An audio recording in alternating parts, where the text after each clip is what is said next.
Hola, bon dia. Munson here with the Good Morning Portugal show from expatsportugal.com. If you want to support this show, please think about becoming a premium member. I know this is boring for you who already get the value of being a premium member, but we do need to let other people know. So go to expatsportugal.com/upgrade, €47 a year for a stack of benefits and perks. And of course, you can join free of charge and be part of the forum there. So value for everybody from expatsportugal.com all over the world for those who are already in Portugal and those wishing to make the move here. A vital resource, I would say, for you. Today is Ask Anything About Portugal Wednesday. Wednesday is Q&A day here on the Good Morning Portugal show. We'll be with you for at least an hour. You know, I say I like to keep it to an hour. Often it goes to 90 minutes. And yesterday we had the wonderful Joyce Craveiro with us talking about Lar no Lar with an amazing solution to some of the perilous parts of our society and economy and politics.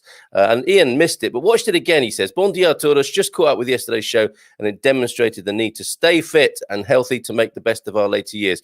We can grow old disgracefully. We just need to work at it. And that's the physical fitness that Ian is talking about there. And of course, we will return to Ian, and we will have some videos next time. Yes, we'll get you working. No pain, no gain. Not too much pain, though. Obviously, already, if you're a bit creaky already, we don't want to be putting you through anything too arduous. But he's made some fabulous videos, and we'll be talking again soon about how to grow old disgracefully. And I think we're even going to start a fitness club. Now, the other thing about fitness, there is financial fitness. And who better to talk about financial fitness than our dear friend Paul Correa from Fiduciary Wealth Management in Gibraltar this morning. How are you, Paul? Very well, thank you, Carl. Thank you very much for having me. It's a pleasure. It's always good fun talking to you. And this is Ask Anything About Portugal Wednesday. And of course, this is the time when you're with us in the month to ask us about things financial, wealth planning and money and the general picture of investments. Always a lot of fun to talk to you to get your investment predictions. I think you might have a few juicy ones for us this morning. I hope so. Yeah. All right. But let's talk about the general picture first, because let's face it, I think people are getting a bit twitchy. You know, we've been out of our normal run of things. A lot of people have been out of work, and it's quite an uncertain time in the world financially. How would you characterize and analyze that right now? No, I think you're spot on, Carl. I think markets are at the knife's edge. It could go either way. Markets are extremely expensive relative to the entire market history. I think we're trading at multiples we haven't seen for quite a while. And yes, on the one hand, we've got all this pent-up demand from lockdowns ready, you know, this potential consumer spending.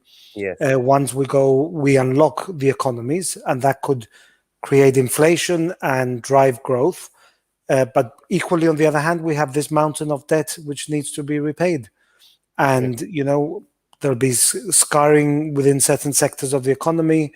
The question is, once all this stimulus is removed, whether the economy has enough legs to run on its own, and how do we undo the excesses of the last 10 years, and, you know, and how do we repay that debt, and when do we pay that debt back? And I think potentially, yeah, we might have a period of, you know, the unlocking could result in strong growth in the next 12 to 18 months, but equally inflation might rear its ugly head, and we've got the prospect of higher corporate taxes to start paying back the debt, which is extremely negative for financial markets. So it's a difficult one to call, Carl. It is, but something to be aware of, that picture there of how there might be something of a bounce back in the short term, because there is, as you say, the velocity is just waiting there, isn't it? And the wealth is waiting there. People have been unable to go out and spend money, and then suddenly they are. And that will make things look really good for a little while. But that doesn't take into account the picture behind the picture was what we were facing and what we were going into before the pandemic even. Yeah, and to use an expression, is it a bounce or is it a cat bounce? Yeah. Yes, I remember that. Dead cats don't bounce. Yes, indeed. Exactly. Yes. Okay. So no animals have been hurt in the making of that metaphor, but it paints a pretty good picture, that, doesn't it? My goodness. Okay. So this is something that anyone who dares pull their head out of the sand, I guess, might want to be aware of. And, a lot of people in the financial world at the moment can look like doom mongers, can't they? And, tough times are coming. And then the others, the Pollyannas of the financial world. See, no problem. We can carry on being bullish. There's a lovely return in the marketplace of consumers, and even the banks might be lending because they've got cash to get rid of at the moment, haven't they? So a very rosy picture short term could be very deceptive, right? Absolutely, they are washing with money because remember, every time they do quantitative easing, and I know that I'm repeating myself again, but for the benefit of your listeners, when you do quantitative easing, we're not printing money, but what we're doing, we're creating a loan in the balance sheet, right? And that money ends up in the balance sheet of the banks. So they are washed with money, they're flooded with money. The problem is they're not extending credit because conditions are a bit tight. Now, if they start lending, then of course the economy, the wheels of the economy start turning equally. All the paychecks, the helicopter money which is being paid directly, is not going into consumer spending because we're effectively in lockdown, but it's going directly to the stock market. Now, if we start seeing flows out of the stock market into the real economy, then we'll see a reversal of the trend. The economy bouncing back, but the stock market going down. Yes, okay. Because the money will be taken out of the stock market. So they're taking the money out and then they're spending it in the real economy. Whereas what we've seen during the lockdown is the money that they could have been spending, they're not spending, they're investing in the stock market, right? So it's quite a contradictory scenario where when we're in lockdown and the economy is retracting and is in contraction mode, we're seeing stock markets going up. And then when the economies open up and you see economic activity, the stock market could potentially as well come down because they're pulling the money out. So very difficult market to call. Absolutely. And I think we've made this comment before that people are getting more financially savvy and are even learning about the thing we've just talked about, which, I mean, years ago, people wouldn't have cared about that, would they? They've just been in the days when you might have had one breadwinner in the house, the golden days, breadwinner in the house, stay-at-home mum, loads of kids, and that one wage was enough to support everybody. And they probably had a nice car and a nice house. And, this is hard for young people to believe now, isn't it, that would be possible, that there could have been one breadwinner in the house. Those days are over and people are getting more financially savvy, right? And they need to either wise up themselves or consult somebody like you to fill in this picture for them. Well, I think it's a very valid point. I remember when I started in private banking in 1989, the clients were not financially savvy. So there was a high dependence. Now, when you speak to clients, they can engage in a conversation and they're extremely knowledgeable. Yes. That they have access to so much information, so they can have and they can, have their own views on the financial markets. And it's, they use reasoned argument why they take a view on a particular asset class or whatever. That wouldn't have happened 30 years ago, but things have changed. They really have, haven't they? So a couple of questions coming in, and then your tips for the day, because I know you're a busy man and we don't want to keep you too long. And we've got the doc waiting. So any questions of a health and well-being nature, the doc is limbering up in the green room to answer those as we stay here after Paul goes on his way to study his screens and graphs, I suspect. First question is, where is the beard, Paul? Paul Richards is very observant, isn't he? When you had your lockdown beard, I think, last time in the webinar. Well, I don't know whether Paul, but by the way, absolutely lovely guy. I've spoken to him separately. I think I said I had the shaggy look on Thursday. Yes, sorry. of Scooby-Doo. Of Scooby-Doo, the shaggy look, but I thought this is very indecent. I mean, there's reputational risk issues. Not for me. I couldn't care less, but it's more for expats in Portugal. Yes. And off air, you did say, "Come on, Paul, you have to spruce up." So I thought, okay, fair enough. And that's a bit rich. That's a bit rich coming from me. If you want to find out more about Paul, go to our wealth management section in our business directory and let Paul know where you've come from. And if you want to talk to him about your personal wealth management, the other question, and it's not going away, Paul. Before you go into your tips for today, Navendu Senior saying, "Is Bitcoin a good option or just a bubble for now due to the increase in online activity?" $45,000 over for Bitcoin yesterday. It was a nice ride. Was it 45 or 63? It could have been 63,000 in euros. Is that? I think I was giving. Sorry. Giving the dollar price there. 45k. Okay. I mean, I can find out while we're live on it. But have you been turned yet? This is the ongoing conversation between us. You're a bit crypto averse, aren't you? I am. I'm very crypto averse because I don't see an intrinsic value in Bitcoin. Look, the thing is, Bitcoin is supported by a younger generation that they are anti-establishment and they absolutely hate the fiat currencies, which I can partly understand. Yes. But I was speaking to someone, I can't remember who it was, and they said it would be, for clean. And it was you that you said that it wasn't. I think it was you. No, Carl, sure. Didn't you say that the extracting of the Bitcoin was? Yes, it's highly energy dependent, and that's one of its great criticisms. Is correct the energy needed to mine it. And even the mining is virtual, really, through complex mathematical calculations using computing power. But that's what the detractors say. It is an eco disaster the way they have to do it. So yes, and then that is a concern for young people as well as them being having an averse view towards fiat currency. But I think so long as the fiat currencies are coming under pressure, and so long as there's a lack of faith in the current monetary system, I think Bitcoin can be bid higher and higher. Because remember, Bitcoin, there's no intrinsic value. There's a scarcity element. There's X number of Bitcoins. Okay, they mine a few here and there, but it's limited. And so long as demand outstrips supply, and so long as there's a buyer for every seller that wants to bid higher, it'll continue going up. Indeed. Now, until there's a catalyst, there's a trigger where we see some kind of correction in the market, and then we would have to see whether Bitcoin can hold its value or whether it crashes together with all the other assets. And my gut feeling is that we'll see a major correction at some point. Yes. Actually, to make a correction, I'm sorry, it was 46.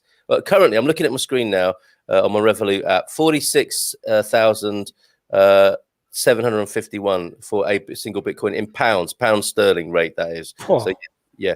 And one interesting thing I heard, it might have been Peter Schiff, who we've talked about before, said everything that was made out of gold, comparing it to gold and a tangible backed thing, everything made out of gold is still around.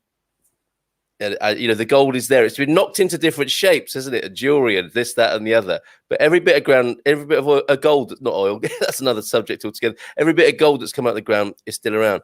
And I see both sides of this Bitcoin thing. And I'm not a big investor, but where I have put money in Bitcoin, it's done me proud. Nothing can touch it. But I think, it would take a spooking or some sort of governmental intervention. That's what people have to be careful of, I think, at the moment with Bitcoin. And one useful strategy I heard was just to cream a bit off now. That it might be the time to be taking some of the top off and leaving the and then that's a standard investment strategy, isn't it? If you start getting scared, take the cream off but leave the milk. No, absolutely. I mean, what you do is you take the profit and a bit more, and you leave your original investment amount. Okay, so you've taken all your capital, a lot of profit, and just let it a bit to run. But look, you've hit the nail on the head with what you've just said. You've said there could be government intervention. I was reading last night that's exactly, if the central banks start fearing that there's a loss of faith in the fiat currencies and in the current monetary system. Remember, these guys depend on that. They make the living out of the monetary system. We spoke about Bloomberg banning Peter and all that. If they see that the system is coming under, has lost its faith and people have gone for alternatives, they will potentially ban Bitcoin and regulate Bitcoin to make it as difficult and complex as it is. And then there will be a loss of faith in Bitcoin as a holder and a store of value. Yeah. So I agree with you. I think that could be a catalyst for a major correction. Yes, and governments themselves getting into to crypto as well. Very interestingly, digital currency. So yeah, we'll put that to. Oh look, Jones. There are some crypto fans. They're always around, aren't they? Jonesy is here. Bitcoin $64,000 and a half, $64,500 now. Yay, watching that day by day, and we made 10% in the last 24 hours. It's no wonder the traditional investments you can't compete are averse to crypto. A bit of a dig from the stalls this morning, but but what you do with it, the banks are awful. And this is what you do with the cash. Many banks are awful and many people are withdrawing cash. Who wants money in corrupt, useless banks? Okay, I don't know if you want to go there, Paul. You're a busy guy, you've got things to do, and you want to give us a few tips, but do you want to talk about cash? Yeah, let me tell you something. Based on my personal experience trading in markets for 30 years. Yes. Cash is king when there's a liquidity crisis. This is not a liquidity crisis because we are awash with money. Yeah. But in a liquidity crisis, and liquidity can be taken out of the system very, very quickly. In the same way that they inject liquidity, they can take liquidity out, right? And cash is king. So, whilst I agree with this gentleman that has made that comment, I still think a bit of cash is not a bad thing in this market. And then go for commodities. If people believe that we're entering into a inflationary cycle, then, hold commodities, because I think we are just entering the beginning of a super cycle in commodities. Gold, silver, all the industrial base metals, lumber, agricultural commodities, uranium, get in and enjoy the ride. And you're buying cheap. But you have you have that inflationary window to worry about, though, don't you? Because the thing people really worry about with cash, understandably, is banks saying you can't have any, but so you keep it yourself. I guess that would deal with that particular problem. But then hyperinflation. So you've got to be careful, haven't you? You've got to wait for that moment of liquidity where cash is king, and then when you see it being printed ad lib, then cash is not going to be king anymore. Cash is going to be what you. I was going to make a very unnecessary and unfortunate metaphor there, but it becomes useless. It's not worth the paper it's written on at a certain point. Totally. I mean, look, if you don't believe in the fiat currencies and in the monetary system, and you don't trust the central banks, you either have it in cash or have a proportion in cash to take advantage of any market opportunities, or you put a lot in gold and silver, because I think those investments will turn good once we see a loss of faith in equity markets, financial systems, the economy, the running of the economy. Yes. Okay. So let's, before we, I'm sure it's so enticing, isn't it, to talk about this in the future, the crystal ball, etc. And by the way, we're not giving financial advice. Paul is just talking about his opinions, really, from his 30 years of working in finance, as you've heard there. So, what are your tips currently, Paul, at the moment, for what you might invite people to take a look at? And what they do with it is up to them, of course. They must do their own. Yeah. Well, I mean, one of the areas where I think people can make a lot of money if they have the risk tolerance and the patience to look at it as a long-term investment is, linked to the electrical vehicle story is battery energy storage. Mm-hmm. I think that is is a huge growth area. And look, I'm not giving advice. Mm-hmm. I want to make that clear, but there's a lot of small, I wouldn't say small. They've been in business a long time, but they're relatively, in terms of market capitalization, quite small. But they are in the battery storage space, and and they're worth a small investment with a longer term view in mind. And I'll just give one for your readers. I'm not giving any advice. It depends on the risk tolerance. It is higher risk, but I think the long term opportunities for growth and the financial and the the financial statements that are coming through from the company are increasingly, earnings per share going up and so on. So the company is called Largo Resources. Largo, Largo? Correct. Resources Limited. And I think it's quoted in the Canadian and US Stock Exchange. Okay. And they are into battery storage. Okay. So linked to the electrical vehicle, which is a huge market. I think the market has potential to grow, 200, 300 fold in the next 10, 12, 20 years. And that's the key, 10, 12, 20 years. We're not talking crypto flutters here. We're talking about long term. Long term, because the potential is there. Battery storage will enable, electrical vehicles to run and how do you store energy from wind and solar and keep it somewhere where it can be tapped into when required. Okay, hydrogen investment. Would you agree with Gary there, who also says, with so much debt, any inflation rise could be devastating to people who are hard pressed at the moment, and that is the problem in it. The people on the margins who could be pushed one way or the other. But hydrogen investment, is that on your list at the moment? I haven't looked at it, but I'm sure it's a good investment too. Okay. Because anything else for us this morning? Largo was a nice tip from the top. Anything else that you're considering? I think I've been quite generous. I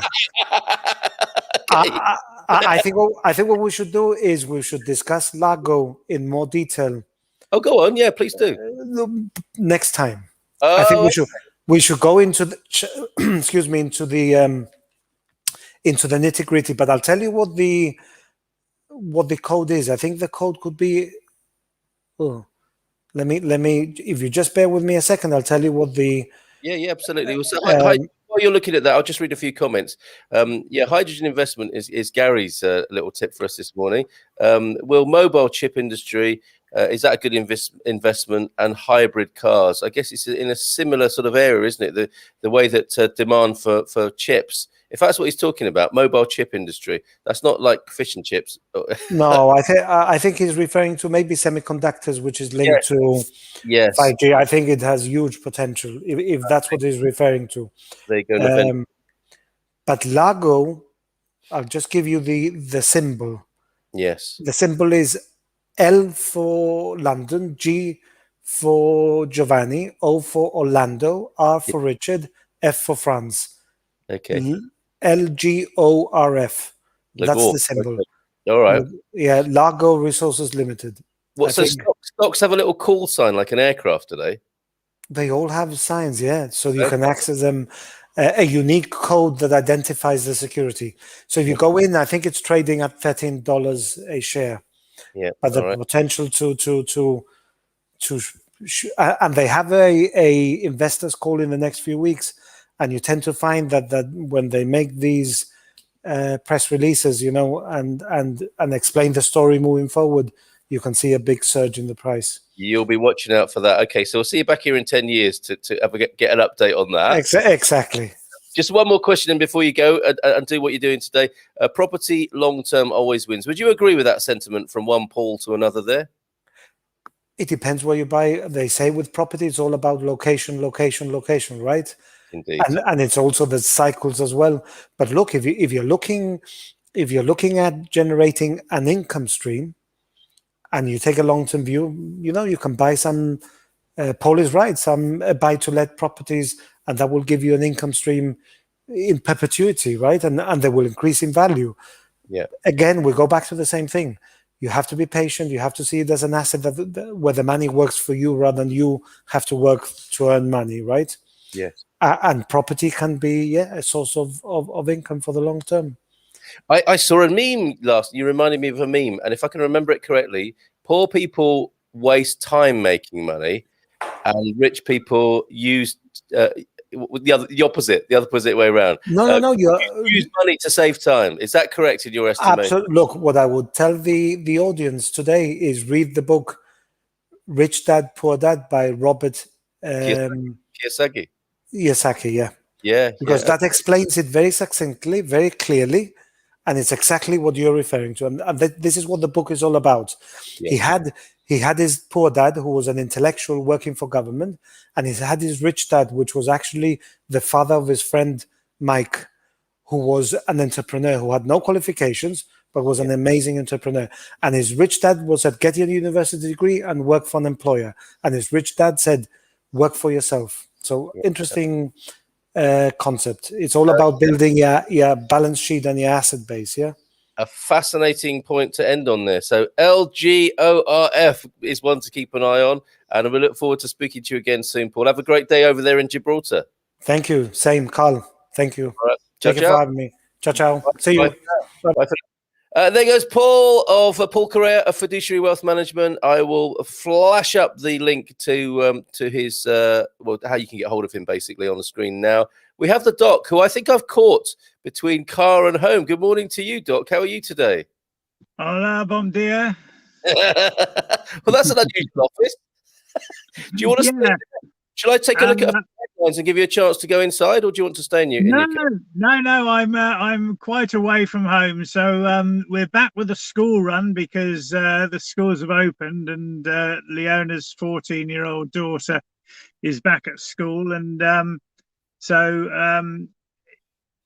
I was hoping that I wouldn't have to do the school run this morning, but Leona wasn't up to it, so I had to drop her between 9 and 10 past in Marinha Grande, and so I'm halfway between Marinha Grande and Liria at the moment.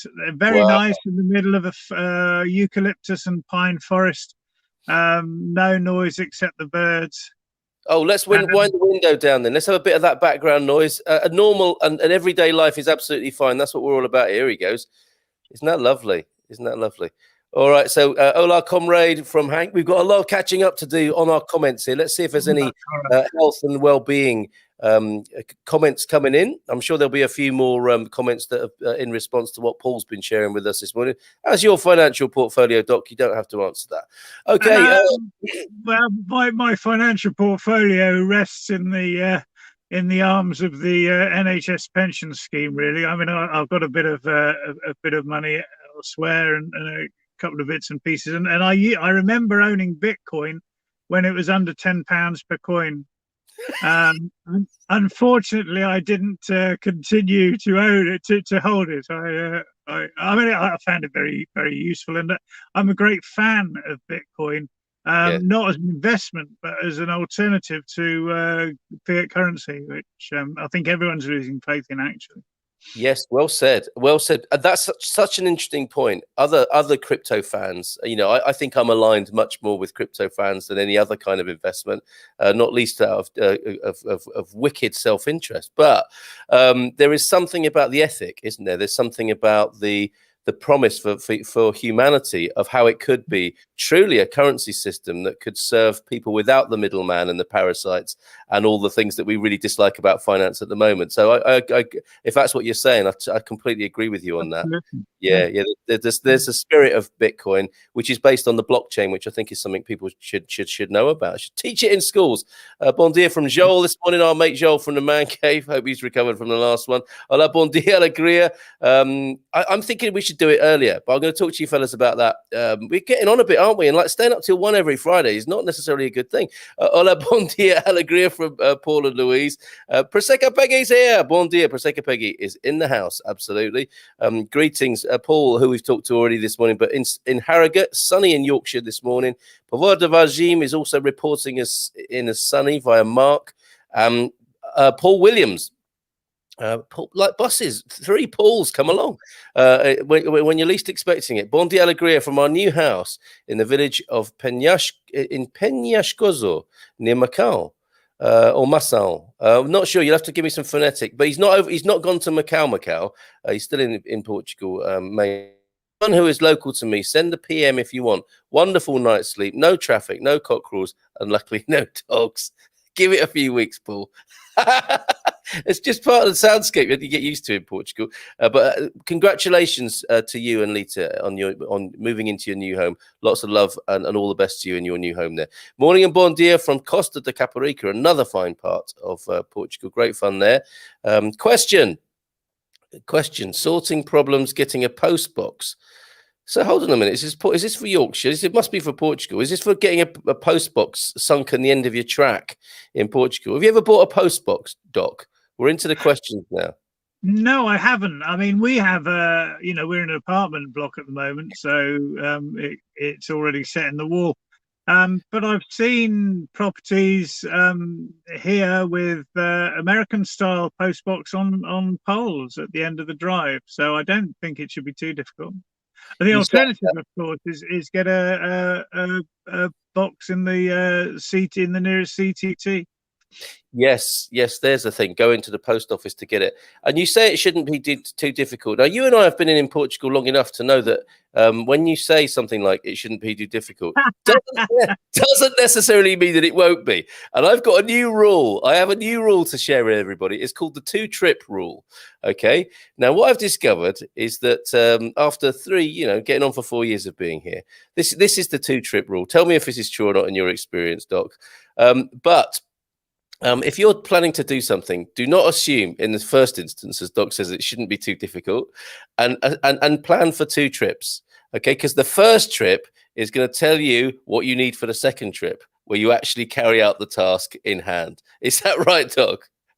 100%, absolutely. We went into the Social Security to try and sort out S1 registration and SNS access. I'm all right, but it's proven a little more difficult for Leona. And we went along to the Social Security office. We sat down, and she says, "You need this, you need this, you need this, you need this, you need this. Come back tomorrow with that." So I duly came back tomorrow with that. I had exactly the same in ACP when we went regarding the matriculation of the car. You need this, you need this, you need this. Yeah. Hold on a minute. You want a certificate to prove that we've left the UK? How bonkers is that? Yes, here we are, living evidence that we left the UK. But anyway, there you go. That's where you heard it first on the Good Morning Portugal show with expatsportugal.com, the 2-trip rule. And I'm guaranteeing you will, if that doesn't make sense now, there will come a time in the next few weeks, months, or years where you'll say, I remember Doc and Carl talking about this is what they were talking about, the 2-trip rule. The first one to find out what you should actually be taking. What for this reason you're here now, but you're gonna have to come back with the right paperwork next time. Could extend into 3 trips. Take a lunch, take a book. Be patient. But they're friendly, and you don't mind going back. It's not as if they're dismissive or difficult. The bureaucracy is difficult, but the people are lovely, so you don't mind going back actually. Indeed, and somebody, I mentioned this to somebody yesterday, and they said they were in a queue and people were leaving and then being let back in by the security staff, and they said, "Well, why are those people coming back in like that? Why are they being let in?" And the woman he was talking to said, "Oh, they had to go and get some more paperwork." And he said, "Well, why don't you? Here's a suggestion for your boss. Why don't you give people a checklist of what they should bring in with them? So, and then that would save lots of time for everybody. Save your time, save these people's time." And she said, No, my boss wouldn't be interested in that. And that was the end of it. And she smiled and they carried on. Bon dia from Amelia Island in Florida, from Diane this morning. Here's our first question. Not our first question. Here's our first question from Peggy, Prosecco Peggy. If an expat has no income in Portugal for 2020 and no income in their mother country for 2020, are they required to file income tax in Portugal as a new resident? Strictly speaking, no, I would say would be my answer. But if you're in the system and you file an empty return, as in with nothing to declare, you've covered all bases, which could be quite useful. What would you say, Doc, about that? I would say you have to file an empty return. I would strongly. I mean, I'm not an accountant, and if your accountant tells you different, then that's fine. But in the absence of an accountant who's qualified to say otherwise, I would say file an empty return. Yeah, that's got to be the belt and braces approach. I think I've heard of a lot of people, Portuguese people included. I don't want to incur any extra earnings. I don't want to be getting into all of that. And I think people stay out of the system. A lot of people stay out of the system, as you might understand. But the kind of, I think the best solution, probably the one that's going to give you least hassle and put your mind completely at rest, is to file an empty return. Go on, I remember when the rule changed in the UK. Yeah. So there was a time when you didn't have to file a return if you had no tax to pay. Yeah. And the rule changed, and it slipped past me. I didn't know. It cost myself and my then wife tens of thousands of pounds. Okay. All right. So yeah, that's the best thing to do. File it. if you've got nothing, as they say, if you've nothing to, if you're not worried about anything, you've got nothing to worry about. So, just file it empty there. On the matter of accountants, have you in your medical capacity ever encountered a constipated accountant, and was your advice to work it out with a pencil? Yeah.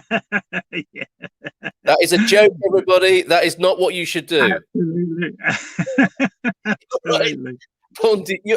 Bon dia from Oregon, from the Jonesy this morning, who's already been talking, well, crowing, I think, about crypto this morning. There's the link for Paul. Victoria's here. Victoria Benson, hola, bon dia, tourist from a pleasantly warm Atlanta today. Very early doors for Victoria. I suspect. Hola, bon dia from Hank, as well as good morning, Hank, as well as from Jersey. Bon dia, alegria over there in the States. Yeah, Pete, it's amazing, isn't it, what's going on with crypto at the moment? It really is. What are the alternatives, Pete, to the Bitcoin itself? So many other cryptocurrencies around. Do you want to venture any others that people might want to have a look at? Hank asked the question, ask anything about Portugal equivalent that also covers Europe? Not that I'm aware of. Until we extend our global domination franchise, no, I don't think so. Do you know of such a thing? Good morning, Spain. Good morning, France, or anything like that? I've not come across it. I mean, there are lots of expat online forums, but I haven't come across anything like Good Morning Portugal. Yes.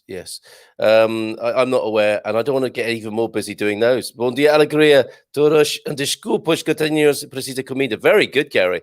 And I thought that was a reflection on how Paul was saying dead cats don't bounce. Actually, that's you coming a little bit late because the little kittens. I think we can share a picture with your blessing, Gary, of those lovely kittens you've adopted. That's always going to be good value on the screen. And they're absolutely beautiful. I saw a picture yesterday of your new little fur babies. So great job there. And there he's been feeding them this morning. Bless him. $64,000 for Bitcoin currently.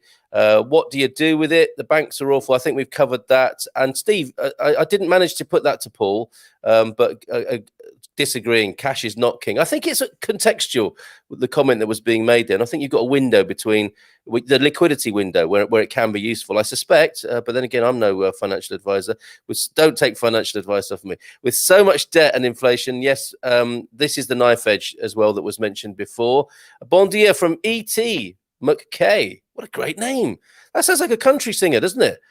Okay, we're going to hear a song now from E.T. McKay. Bon dia from US Texas for accommodation for D7 or residence permit. Excuse me. If I buy a piece of land, is that an accommodation or must it have permanent structure? Yeah, will a caravan, yurt, etc. suffice? Go on, Doc. Well, the land won't be enough. I'm not sure about alternative structures. I suspect a caravan wouldn't. A yurt maybe, but you'd need specialist advice. And I think if you've managed to convince a camera that it is a permanent residence and you've got the necessary permissions and therefore it is a home, yes. But I think that's quite a circuitous, and you're in for a few 2-trip rules there as well. Doing all of that. Yeah, doing all of that would be a lot more complicated and difficult, I suspect, than going for the more standard route. A temporary residence, as in an official residence on a temporary basis, would probably be your best bet, ET, I would say, in the first instance, and then look at your caravan, yurt, and other types of dwellings as a longer term project with a camera. That's not. I know. I think it's probably happened, but I wouldn't say it's a tried and trusted precedent, and you're likely to cause the D7 processors something a little bit out of the ordinary, which might cause the process to be a little less than efficient, if that makes sense there. Edmundo is here. Taxi man Edmundo, bon dia from Villamora this morning. How's it looking down there, Edmundo? William Ogilvy, good morning, folks, from the North Channel in the Irish Sea. Foggy leaving Scotland, but looks sunny across in Larne, Northern Ireland. That sounds beautiful, that little journey, doesn't it? I think we've dealt with your commodity question there. We didn't deal with it. I missed it, Pete, basically. But Paul will be back. And I do favour a little bit of an investment network or club for us in a slightly different context and setting for the good people of Good Morning Portugal and Expats Portugal. Batteries, says Gary, need lithium, not environmentally friendly. hydrogen fuel is clean and just produces water, ultimately a green fuel. Yes, and I suppose the cynical thing to say about that is that, you know, when it can be marketed or taken to market and commercialized appropriately, it will of course be advertised as the ultimate green fuel. What do you say about this this lithium problem that's brewing in Portugal, Doc? Lithium really does worry me in terms of environmental impact. Globally, but also locally. There's a huge row going on about lithium mining in Portugal.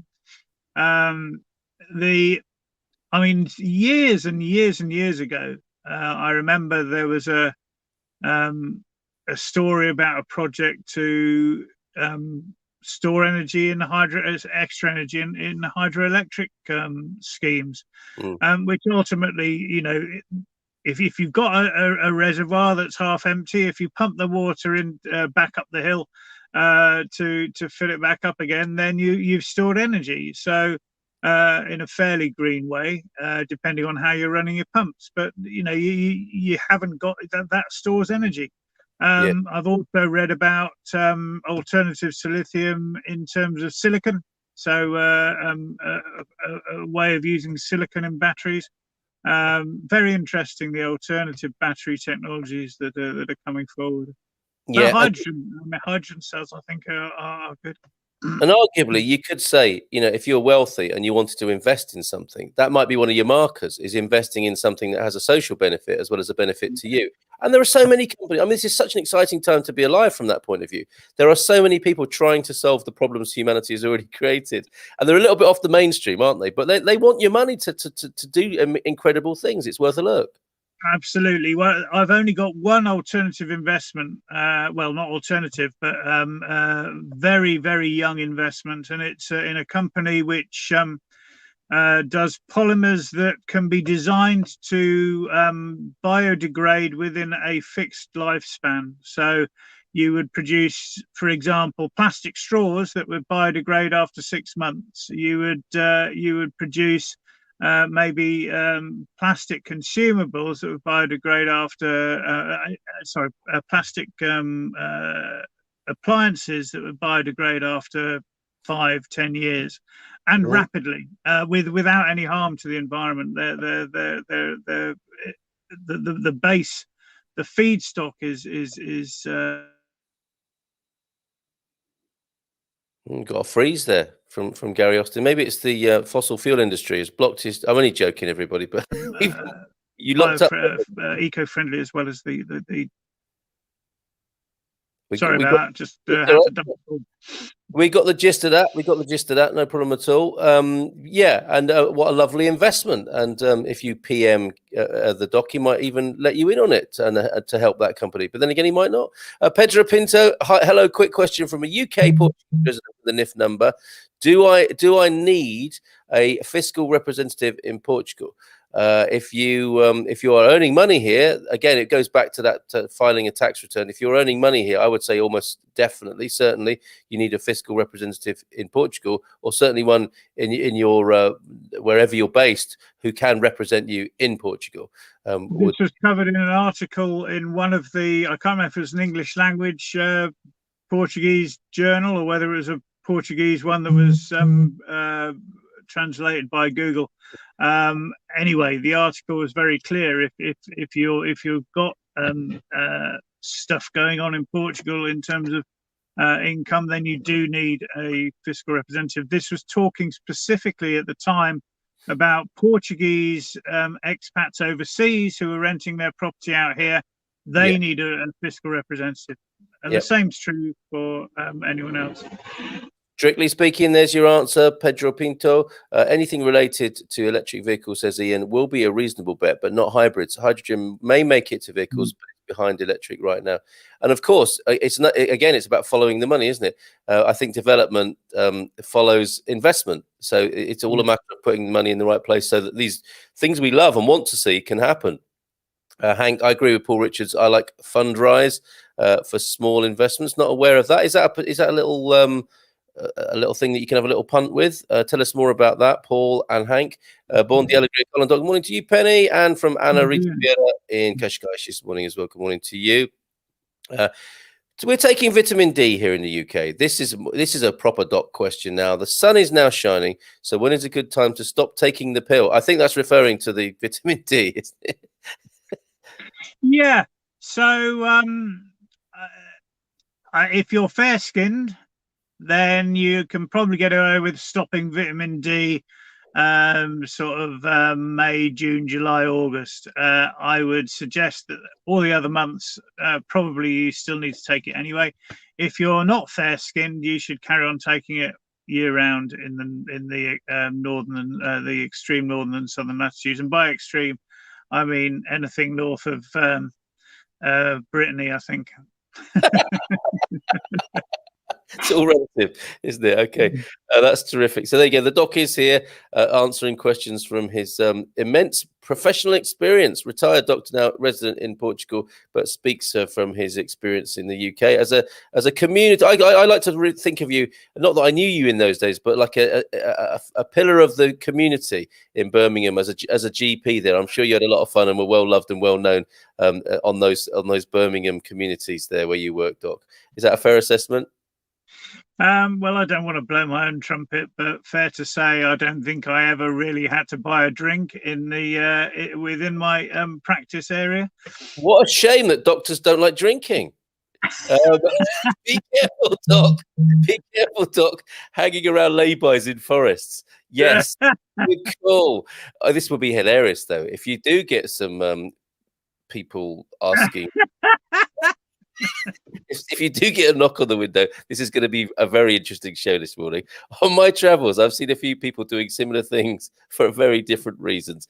Okay, so just if Doc has to wind up his window quick and drive off like an American cop, we'll know why. Masson is the area where Paul and Lita are. Masson is the correct pronunciation. In case you need that, Paul and Lita, for your own town there. Pamela's here. Bon dia from Alcabasa. Good morning to you, Pam. Is that a coffee? Yeah, you're having coffee. I like it. Yeah, do please put in the emojis to describe what you're doing now within reason.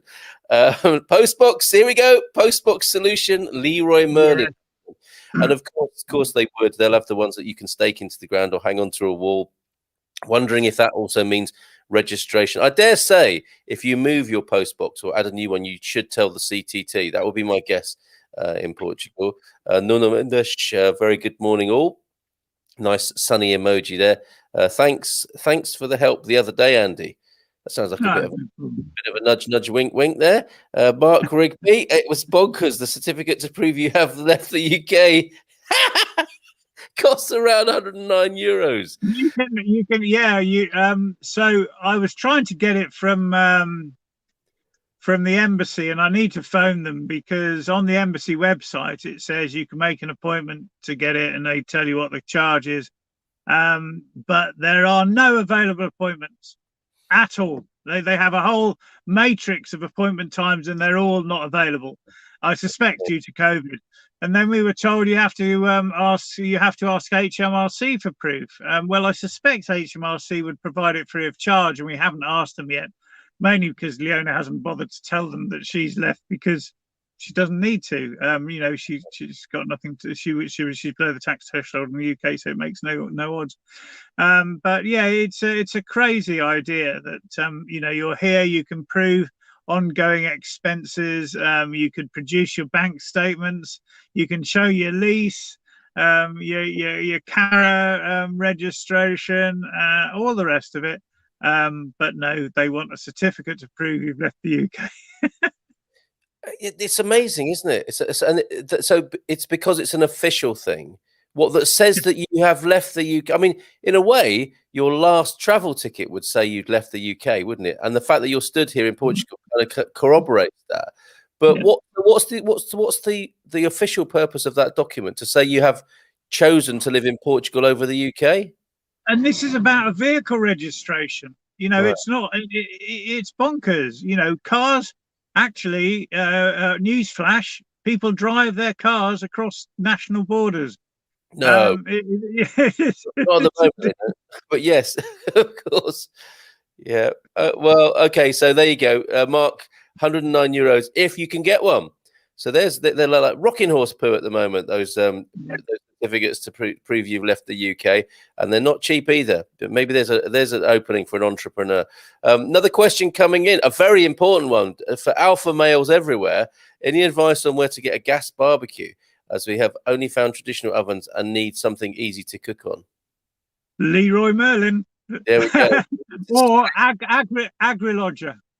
But I've got to say, Pete, if you ever want to be holding your head up high in the Portuguese community, you can't be rocking the gas barbecue. Hide it at the back of your house where no other people can see it in your community. Although we have, so the apartment block next to us, there's a guy who has a gas barbecue on his balcony, whereas we have a built-in proper charcoal barbecue on our balcony. So yeah, it's great. I'm glad to hear it. And you are clearly the alpha male in that confrontation. Battle of the vegetarian barbecues, of course. Oh no, you've just lost the title. that was a brief moment. I'll set a barbecue up. I'll tell Leona's daughter how to put the meat on, etc. I'll tell her when to turn it, but you know, I don't want to be handling it. No, you don't want to be handling anyone else's meat. Fair comment. Bon dia, Turush. Good morning to all from Dona Graça. Good morning to you, Dona Graça. Yeah, you can give the boys the moment of fame. Okay, so we'll get the kitten pictures up tomorrow. That's fantastic. Very handsome looking creatures. Just look at what's going up and down. Oh, Pete, I have about 30. Oh, I see. This is the cryptos. There's us. Or there's me being lazy saying, go on, Pete, tell us what they are. But yeah, just have a look at what's going up and down in the crypto scene. He's got about 30. Ripple has gone up 60% in the last 48 hours. But that may be a reason not to get it now. So that's the one you want, that's going to go up 60% in the next 48 hours, not the one that's gone up in the last 48 hours. Let's have a look at some other crypto input here. There are a lot better cryptos out there than Bitcoin. A whole new world is coming, says Jay enigmatically. And yes, there we go. The socialistic gesture heralding a new world. Tell us about this new world that's coming, Doc, for a minute there. All right. So I am no one. It's no secret to anyone who is a regular watcher of this that I'm an extreme left winger. A socialist with a wish to see real socialism and actually real communism develop eventually. I won't see real communism. I hope I might see the beginnings of real socialism. People ask what people used to ask and still do within the movement. What will communism look like? Well, we don't know what communism will look like because it will be designed. It's a society designed by everyone and not those minority who are currently benefiting. And part of that is getting rid of the traditional way of monetary storage and value, because all that does is it doesn't enable exchange, it enables wealth. And what a socialist society needs to do is enable a fair way of exchange without allowing hoarding of wealth. And I see altcoins as being a way of almost allowing a barter system to start to exist without the input of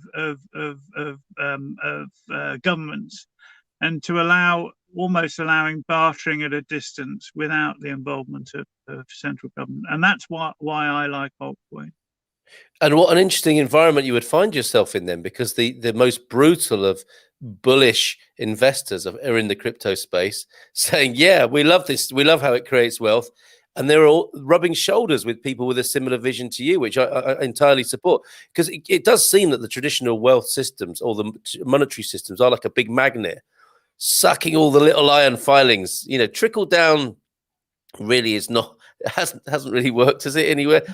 The promise of trickle down, you're fighting for the breadcrumbs, etc. And Bitcoin, cryptocurrency and the blockchain do present us with a, I suppose, in a way, and I kind of hesitate to use this example because look what's happened, but the blockchain and cryptocurrencies could disintermediate finance in the way that the internet disintermediated information and made it available to people. And you can see, obviously, interestingly, with the internet, as soon as it got in a position to truly help people, it got controlled again, didn't it? I mean, Google are seemingly a kind of socialistic company on the face of it, do no harm, work for everybody. But power goes to people's heads, doesn't it? Clearly. So we have to be careful of that, obviously, and stop. I guess that's a human nature thing, isn't it? That we have to put a check and balance in for. Yeah, absolutely. I mean, I remember the internet, well, almost before the age of the browser. I remember the internet when it was based on a protocol called Gopher, and all that did was retrieve documents from repositories of documents like universities, etc. Yeah. And there was a huge sort of wild west of chat rooms and forums and all sorts of stuff, and people exchanging stuff. But it has got very much controlled. There are moves to decentralize the internet, new protocols, disintermediarizing transactions, as you say. So it's good. It's work in progress, isn't it? And the precedents are there, and the technology is available for the fairer world you speak about, Doc, which is fantastic. There's also a warning in history. Yeah, talking of precedents, look up the tulip crisis. For anyone who's getting a bit giddy about investment, that might be the best prescription. Bon dia, Carl, and everyone from Deborah Davies. Good morning to you, Deborah. How are you this morning? There are new nickel-based battery technologies coming soon. Check out Elon's. Look, he just simply called Elon there. He's so well known to us. So the Mr. Musk, his last battery is worth a look, I think, according to Pete there.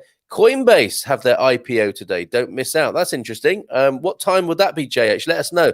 Coinbase, a great company, in my personal experience. Again, not financial advice, but they've made getting into crypto very easy for people. Ever wondered how much a new battery would cost for an electric car? Thousands, I would think, says Gary. The embassy does not interview online at present. Thank you for that, Mark. He's talking about yes, that's us Brits. When we say the embassy, we mean the British Embassy. Hi there, good morning. Zafar here from Pakistan, working in Dubai as low professional visa. I want to move to Portugal, but I'm self-employed graduate and only have 5,000 euros savings. Kindly guide me. Give us a shout, Bright Horizon Zaf. Well, actually, the best place to start is at expatsportugal.com. Sign up there and get access to some of the many free resources, and then put yourself in a position to speak to one of the experts there. I am not the man to guide you on visas. We have Gilda and her team at EI for that.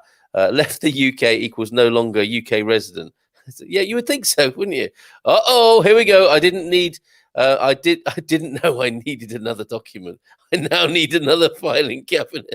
I don't think you have to actually have that document to say you left the UK, unless you need it for an official process. I think that's right, isn't it, Doc? You only need we needed it for the matriculation of the car. Yeah. So if you want to matriculate a car that you've imported, like our left-hand drive that we bought in the UK, then you need to have that document. Yes, which you're not in now, right? I am in it, yeah. You left. Okay, yes. All right. Forgive me.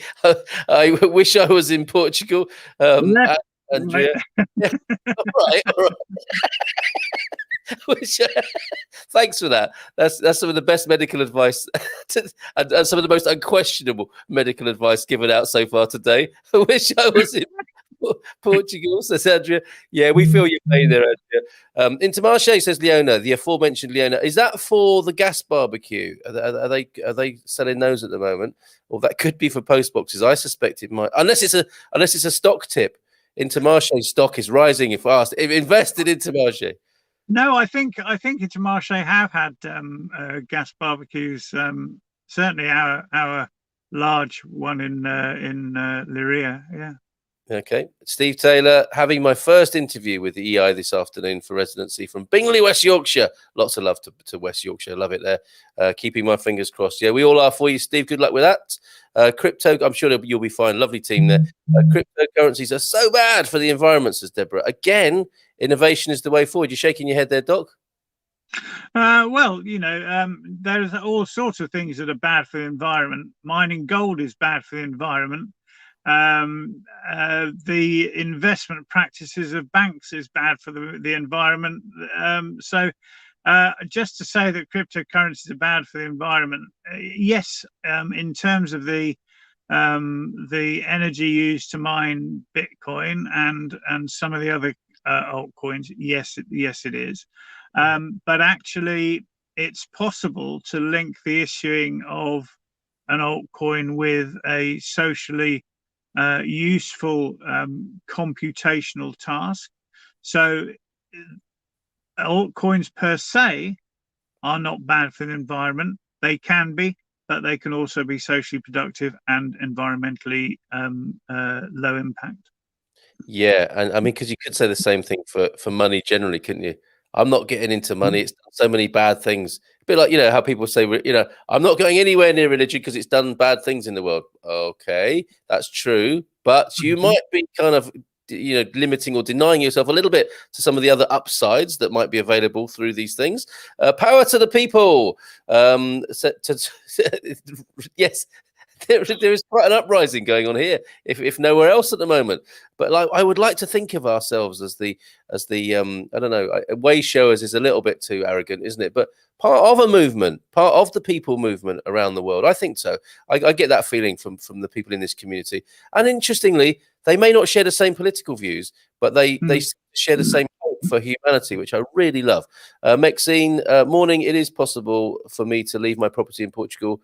Oh, is it possible for me to leave my property in Portugal to a non-family person in Denmark?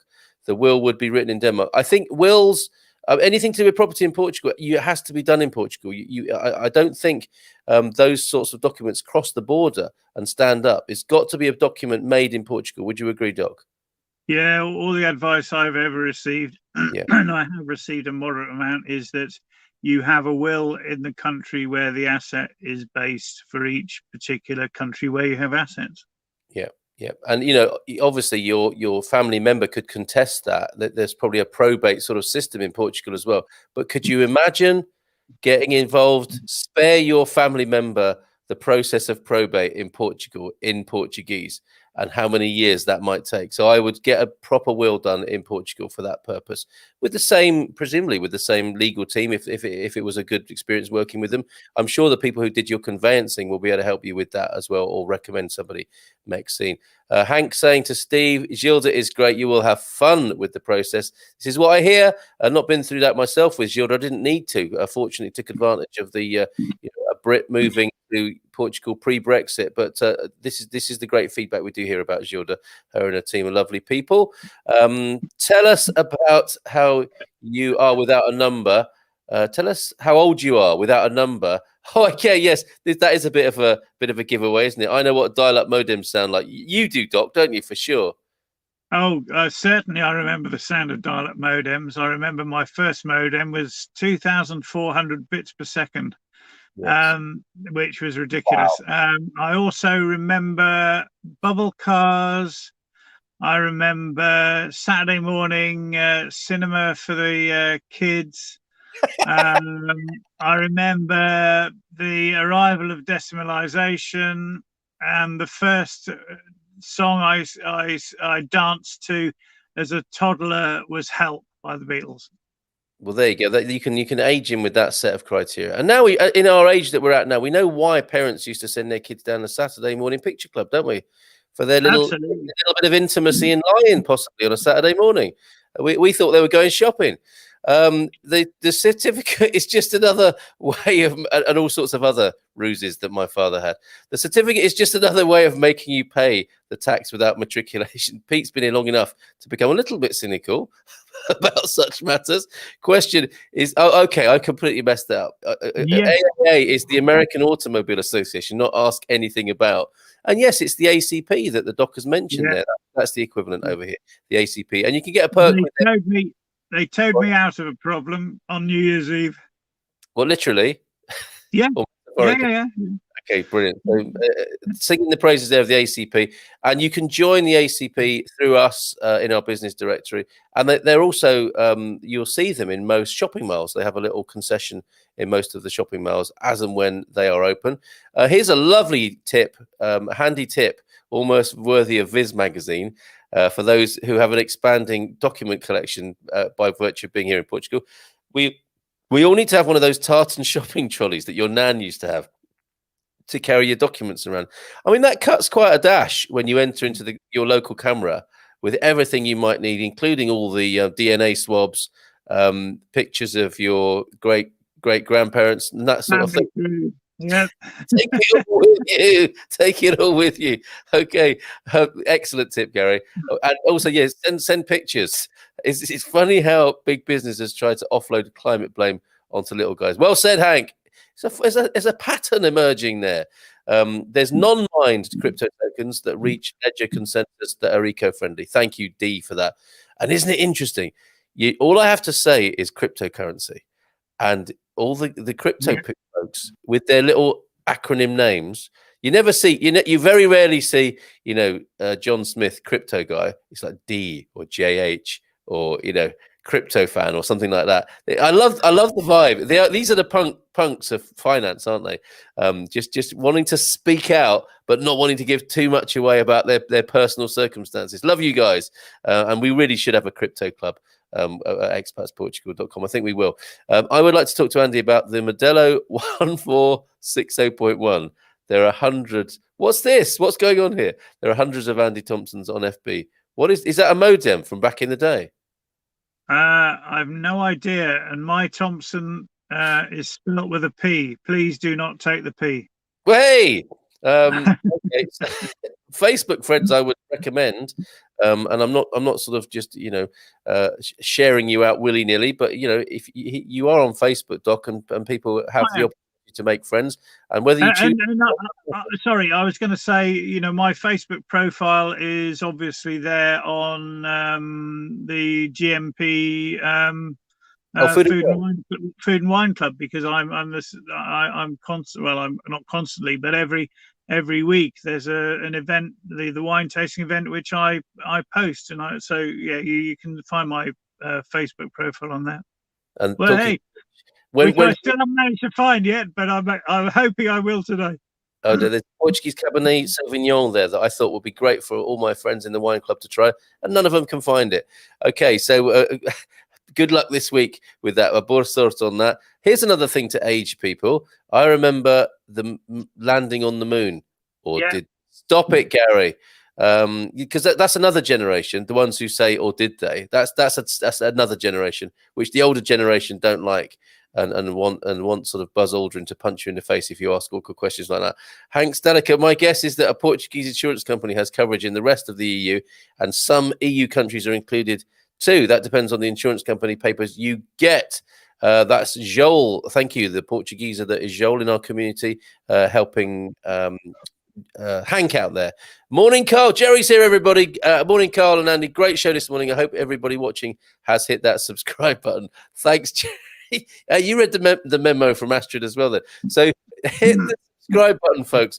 Do what Hank says and give us some thumbs or some emoji action. Work on that emoji action this morning. And Hank thanking Joel. So anything you want to ask about Portugal, whether you're here already, and as you can see, Prosecco Peggy's been here a while, but asked us a question. It's not like once you've been here for a year or two, you know everything. I think it takes many years. What would you forecast that to be when you truly feel Portuguese? How many decades is that, Doc? Oh, probably 2 decades, but it will all have changed by then again. So, Yes, of course. Whether you can keep up with the paper. Yes, indeed. Penny Albertella, nice trip down childhood memory lane there, Doc. That nice little vignette you created. 57 babies rock. No, I'm not that old. You're on your own there, Penny. Okay, so anything, the big news, of course, the big news, our lives at the moment, we're into deconfinement here in Portugal, phase 2, moving into a phase 3. Things are looking fairly favourable. We're hearing a little bit of the messaging that Boris was putting out. Yeah, it's the lockdown that's been responsible for this, not the vaccine. Boris was saying, sorry to be UK centric, it's just that's our point of reference for me and the doc. And similar warnings are coming from the Portuguese. Infomed had a meeting yesterday, didn't they? It's like, okay, you can go out there, use spring lambs, but don't get too giddy. How are you seeing it, Doc, at the moment? Well, it's a mixed picture, isn't it? Because in some quarters of the press, we're hearing about the increase in the... Oh, that's a bit of an unfortunate cliffhanger, isn't it? I imagine Doc will be back in just a moment. R rate and the about the decrease in hospitalizations, the decrease in cases. So I think the answer is we're seeing a change in the demographic of the disease, and it's now spreading much more among the young, and it appears that increase in R rate is specifically among children. And that's what's driving that. And I think so.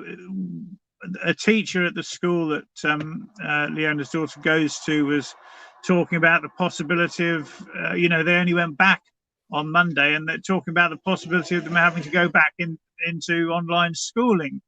But at the same time, we're hearing this good news about hospitalizations and cases. So I do think the answer is more complex than people think, but I do think also that that we are heading for stage 2 of the deconfinement, and I think regardless of the fact that there might be a high rate of spread among non-susceptible parts of the population, that generally things are improving, and we're unlikely,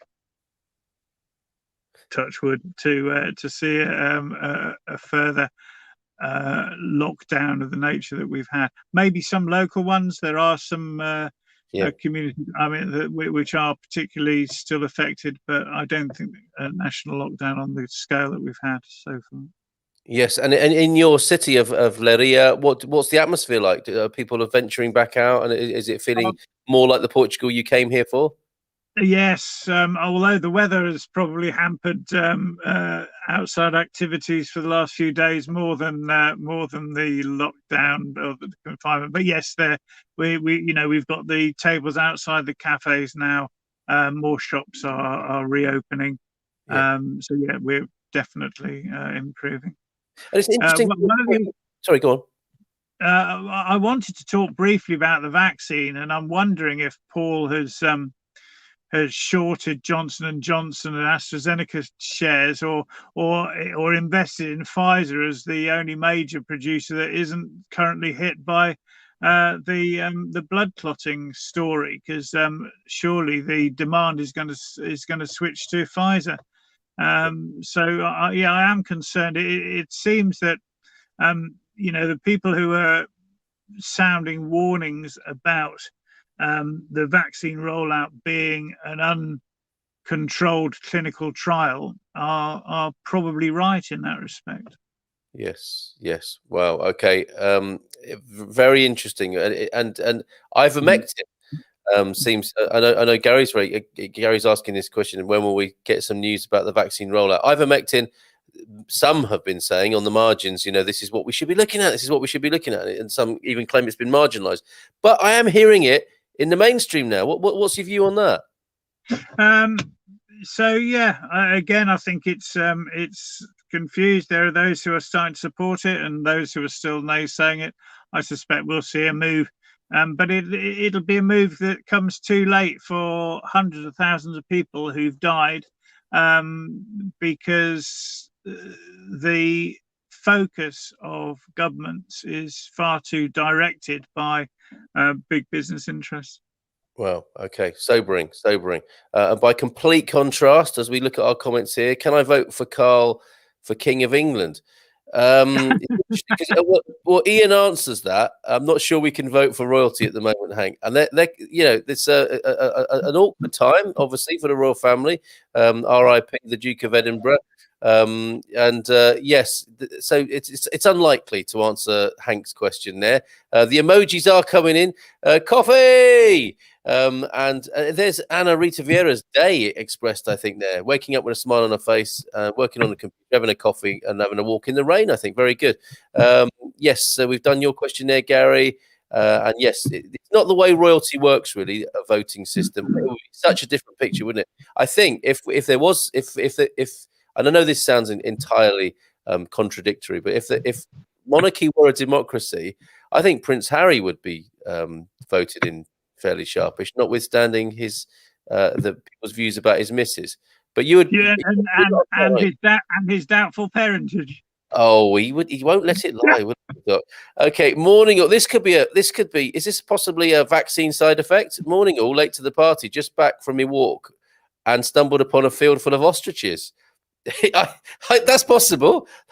That's just not necessarily a hallucination. I think we'd like to go on one of your walks with you, Austin Foote. You're not too far from me, and you go for a really impressive ramble, I think, every day. So maybe we should connect with you on some of your interesting finds, like a field full of ostriches. Hank from Joel, no, you can't. It's still a monarchy ruled by an immortal Dutch woman. Possibly another hallucination going on there. Immortal Dutch woman does sound like some sort of, fantastical character, doesn't it? From a book, The Immortal Dutch Woman, now on Netflix. Andy, we're seeing similar phenomena in the US. Virus is tearing through schools. Steady with the language there, Hank. Through schools in Michigan, the infections are shifting to younger demographics here too. So that's a picture from around the world. It would seem. Yes, immortal German woman. Point of order there from Ian. Not that far off, really. Okay, those two guys having a little conversation there. Jersey, here's some good news. We still have tickets booked for August. Hands together in prayer there, understandably. Yes, but Pfizer's doing it too, just not being advertised. My goodness. We're into the vaccine long grass here, aren't we? In vaccine politics, even with the head of the dragon, chop it off, it can still breathe fire. He's very philosophical this morning, isn't he? Yesterday, you need honey to attract bees, not vinegar. And now this morning, you can, even if you chop the head off a dragon, it can still breathe fire. My wow. I think Steph needs to know that by his Dutch and German comment is probably pissed off as many Dutch as the similar comment would about Portuguese and Spain. Yes, indeed. So diplomatic outrages, vaccine controversy. We have it all this morning. Still, here's another one. Still got my ivermectin in my fridge. There's a Boy Scouts ethic at work there. Question: possible to recommend cities with homes with less damp mold? Since Mrs. M appeared on Expats Everywhere, the word has got out, I think, about damp and mold in Portugal. I'm seeing complaints of damp homes in Lisbon, where I was initially searching for rental for my D7 as an asthma sufferer, thinking to shift to drier, sunnier climes with newer homes. Algarve, other suggestions? Doc, what would you say? Alentejo. Yeah, Alentejo and Algarve, I think. That's not to say. I mean, I think I would say the Algarve. The safest bet for you would be the Algarve, wouldn't it? We have no damp in our apartment. We have a modern apartment, and Leiria is great. I'm pretty sure Coimbra has very good apartments with no damp, but then I think you'll find dodgy buildings anywhere. Yeah. And those are the factors to bear in mind. Build quality.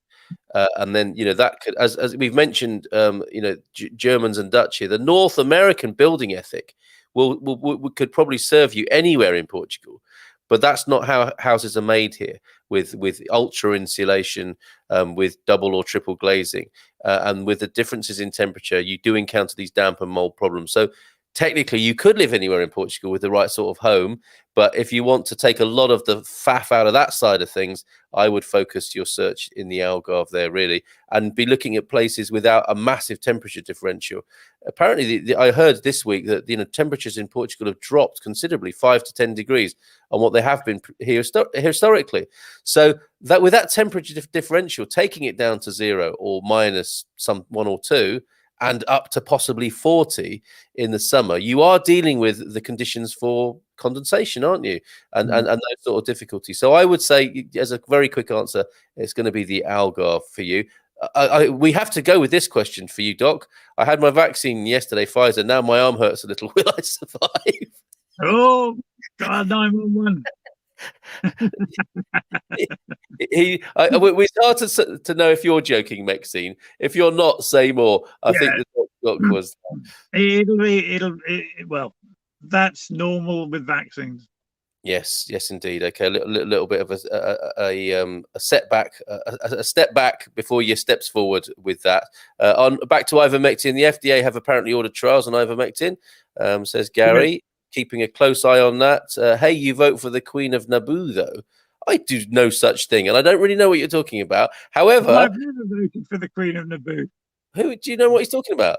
Yeah, it's Star Wars, isn't it? Is it which one is it? Is it the I can't remember which film it was. One of the Star Wars films, anyway. Oh, I see. Okay. So why can't I vote for Carl, King of England? Not for it. This is it. This is life in Britain. I'm afraid, Hank. We've grown up with it and we've got used to it. And both Doc and I have had to face our feelings of never being the King of England. And I think we're over it now, possibly, unless there's some hidden and repressed that drives us through our daily life. Ding dong, Doc. Is this a reference to you being parked up in a lay-by in a forest? I'm not sure. No, I didn't. Hold on a minute.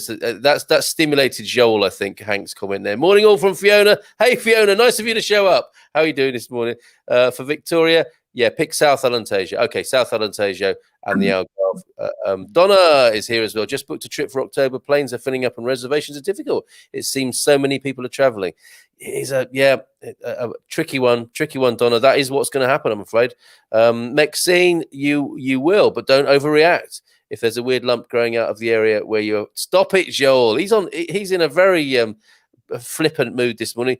Dehumidifier, yes, Denise, absolutely. You do want to get a dehumidifier, but I would say attack the challenge at source, not in terms of symptoms, because you can be spending a lot of your time emptying a dehumidifier, and a lot of electricity. And a lot of electricity to boot. I have quite a large house, but very little mold and consideration. Probably condensation, or maybe he is suffering from a lack of consideration, but do have central heating and good ventilation. That's a poem or a haiku there. So talk to Gary. You know where Gary is if you want another view on that, person to person there. And look, just as crypto stimulates people to speak out, so does the suggestion that I become King of England. I don't like the question mark there. I'd prefer an exclamation mark, Michael Heron, who will be with us to fight it out with Jerry very soon. The best place to live in Portugal, will it be Michael Heron's Lisbon and Tejo Valley, or will it be Central Portugal represented by Jerry? Looking forward to that game. Central, I think Doc is saying there. Okay, for the same reason Frank won't get this is turning from bad to worse. So me not king and Frank, if I get to become king, Frank will get an OBE, obviously. So will the Doc and Gary and everybody in the man cave. Michael Heron, I'm starting a movement to draft him to run for King of England. So you're gonna. It's not like America. You can't just become my what do they call my political agent and make it happen with enough lobbying cash, Hank. We don't do that in Great Britain. Computer says no. For Carl being King of England. Okay, so final words to you. Anything that's crossed your mind that you wanted to share today, Doc, or any tips about health and well-being for our lovely community here? Nothing new.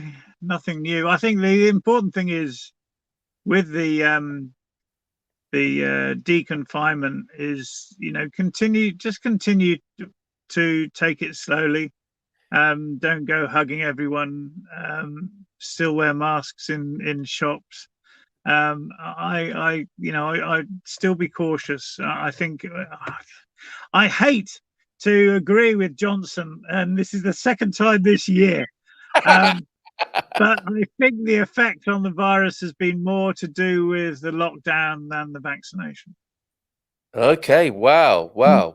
Just as we're beginning to finish it.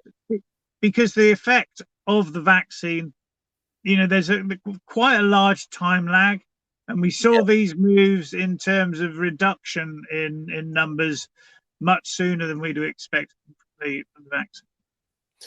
Interesting. I think that's gonna run on beyond the limits of this show. Carl for president of the new Republic of Britain. I'm happy here. Stop it, everybody. Yeah, don't try and send him back. Yeah, don't. That would be very controversial. And but speak to my political agent Hank if you've got any inquiries about if there's any countries that want me to be king. Speak to Hank. He is my political agent. Have a great quarta-feira. Nice a Portuguese language infusion there. Thank you, Anna, for that. Yes, a bon dia quarta-feira to everybody. Thanks for the show. Thanks for the laughs, guys.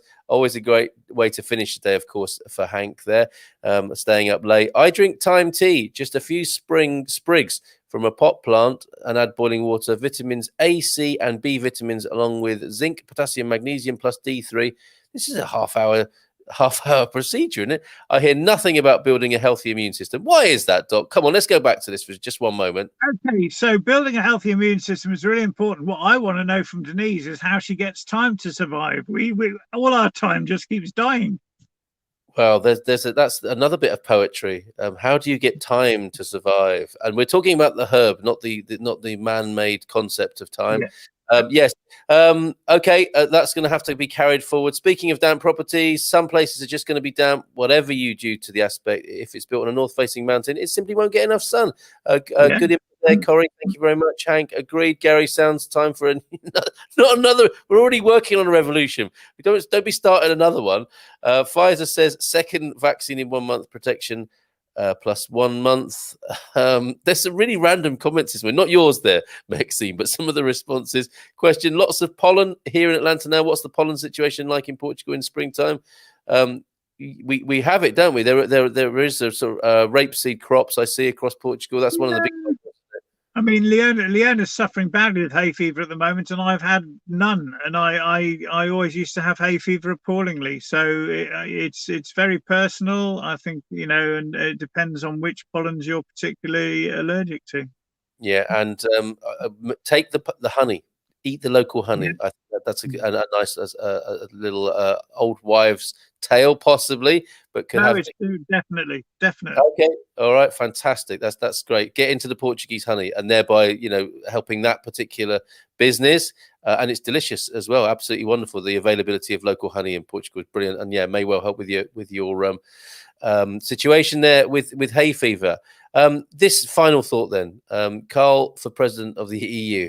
Now that I am tempted by, and I will be taking my health team, my finance team. You know who they are. My cooking team. Prosecco Peggy's coming with us to give them some straightforward smackdown advice to their nonsense. This is gonna be great. Oh, fantastic. Yes. Thank you, everybody, this morning. Thank you, Doc.